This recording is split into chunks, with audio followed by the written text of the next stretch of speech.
Hello, नमस्कार, सत श्री अकाल, अस्सलाम वालेकुम। कैसे हैं जनाब? तो आज मेरे होठों पर मीठी मीठी मुस्कान है। समझ जाइए, थोड़ा सा मजे लेते हैं राहुल बाबा से, और मजे लेते हैं हाँ हमारे चार मीनारा के भाई साहब से। उसके बाद थोड़ी सी सेंसिटिव बात भी करेंगे कि आगे जाकर क्या क्या सोशियो पॉलिटिकल रिलीजियस चीज कैसे करवट लेगी वेस्ट बंगाल में, ये आज आप लोगों को बताता हूं। और साथ में मिशन भारत के लिए थैंक यू बोल दूं यार। 44 लाख रुपीस के ऊपर पैसा आया है। पहले मैंने सोचा इतना सरप्लस आ गया है, मैं इसको लौटा दूं, लेकिन कुछ मेरे एडवाइजर्स ने, वेल विशर्स ने कहा कि रिजवान भाई अगर लौटाओगे तो देने वाला अगली बार कंफ्यूज हो जाएगा कि दें या ना दें। देते हैं तो यहां लौटा दिया जाता है।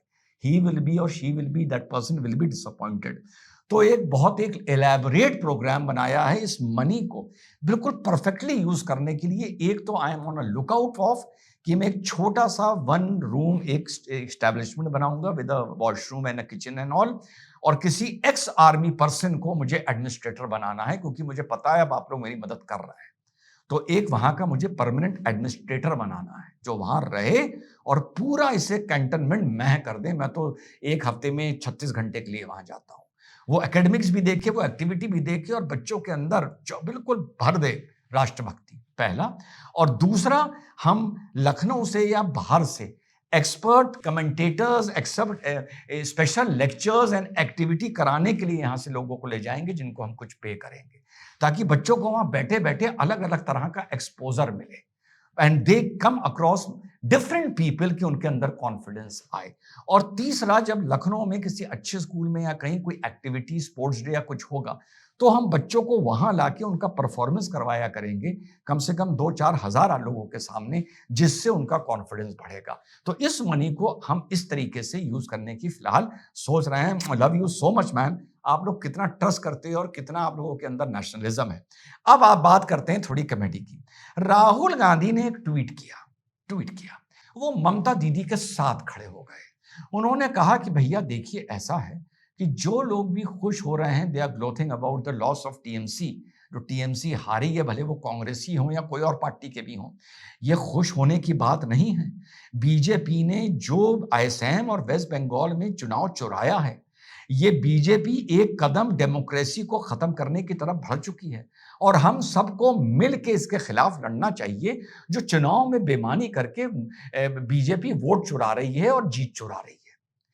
इस ट्वीट से एक साधारण बुद्धि के आदमी को, जिसमें न्यूनतम दर्जे की भी कॉमन सेंस होगी, आईक्यू, उसे क्या पता चलेगा? उसे यह पता चलेगा कि ममता बनर्जी एक परफॉर्मिंग चीफ मिनिस्टर थी, और राहुल गांधी को एज अ डिफरेंट पार्टी भले ये पता था कि ममता बनर्जी जीत के आ रही हैं, और अपने परफॉर्मेंस के आधार पर, और यकायक वो हार गई, तो राहुल गांधी ने कहा वोट चोरी हुआ।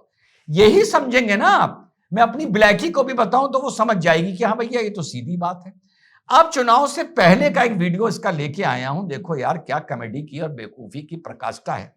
सुनो ये क्या बोल रहा है उसी ममता के लिए, जिसकी हार पे ये कह रहा है वोट चोरी हो गई है। सुनो। ममता बनर्जी नरेंद्र मोदी और बीजेपी के लिए बंगाल में रास्ता खोल रहे हैं।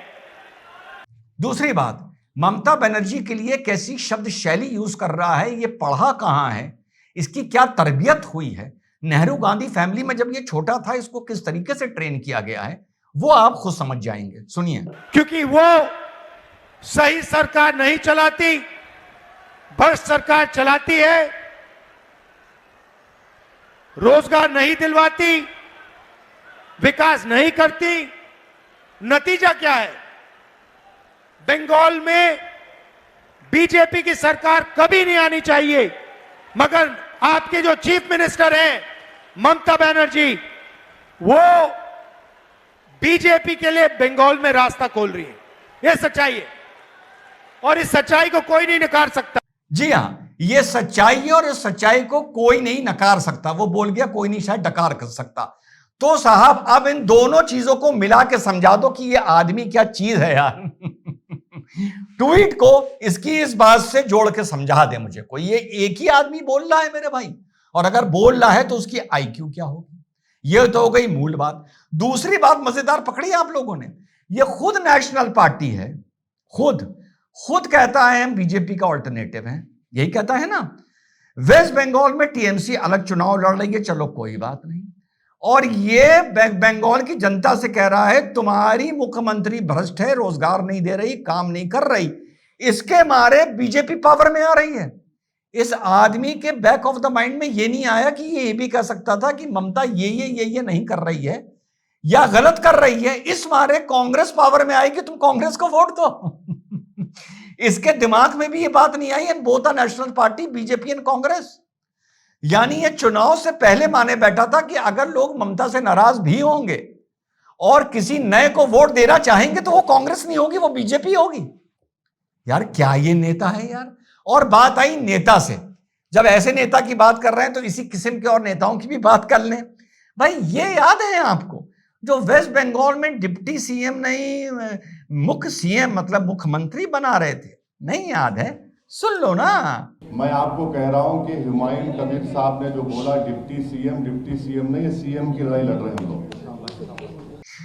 जी हाँ साथियों, the Babri boys of 1,000 crore ये कह रहे थे हम मुख्यमंत्री बनाएंगे वेस्ट बंगाल में। यार ये अजब अजब लोग हैं। अच्छा लोगों को शर्म नहीं आती? ए हेलो, इनको सपोर्ट करने वालों, यार तुम्हें भी नहीं आती, इन्हें भी शर्म नहीं आती, क्या चीज हो यार तुम लोग। तो साहब जो मुख्यमंत्री बना रहा था, खबर आ रही है उसकी सारी जमानतें जब्त हो गई। और खबर यह है कि हुमायूं कबीर जीत गया। बाबरी बॉय जीत गया, यह है लेटेस्ट। और जो पूरी कौम का ठेका लिए बैठा है उसकी फिर जमानत जब्त हो गई। इसको तो खामखा चढ़ा रखा है यार, खामखा। इसके वोट काटने वाटने से किसी चुनाव पे असर नहीं पड़ता। जो मुस्लिम वोट इस टाइम वेस्ट बंगाल में सीपीआईएम, कुछ कांग्रेस, कुछ हुमायूं, कुछ ये में कटा है, अब एक कहता हूं सारा जोड़ के देख लो तो टीएमसी 80 से 90 सीट पहुंच पाएगी बस। चलो बहुत बढ़ा देता हूं तो 95 पहुंच जाएगी। सरकार फिर भी वहां भगवा की बीजेपी की बनेगी। तो ये साबित हो गया असम के चुनाव में, उससे पहले कुछ हद तक यूपी के चुनाव में और वेस्ट बंगाल के चुनाव में। भैया ऐसा है बटो या जुड़ो, ठीक है। अगर उधर हिंदू ने ठान लिया तो फिर पार नहीं पा सकते, ये बात तय है। और चलते चलते बता दूं कि थोड़ी बहुत जलपाईगुड़ी से हिंसा की भी खबर आई, टीएमसी के दफ्तर में तोड़फोड़ कर दी गई। भाई देखो थोड़ा बहुत तो चलेगा, ज्यादा नहीं चलना चाहिए। जैसा मैंने पहले वीडियो में बताया था, ऐसा वहां के लोगों को देख के लग रहा है जैसे कोई तानाशाह भागा है या तानाशाह मरा है। सड़कों पर इस तरह से उनका फ्रस्ट्रेशन, आक्रोश उबाल खा के बाहर आ रहा है। मैं फिर कहता हूं नहीं होना चाहिए, लेकिन उन सब हरामजादों का हिसाब होना चाहिए जिन्होंने भाजपा के कार्यकर्ताओं को मारा, पीटा या जान से मारा या वैसे मारा, महिलाओं का बलात्कार किया, महिलाओं को परेशान किया, परेशान होकर जिन्होंने सुसाइड करी, उन सब हरामजादों का, वो जिस भी कास्ट जिस भी कौम के हों, उन सब का हिसाब होना चाहिए। जय हिंद, वंदे मातरम, खुदा हाफिज।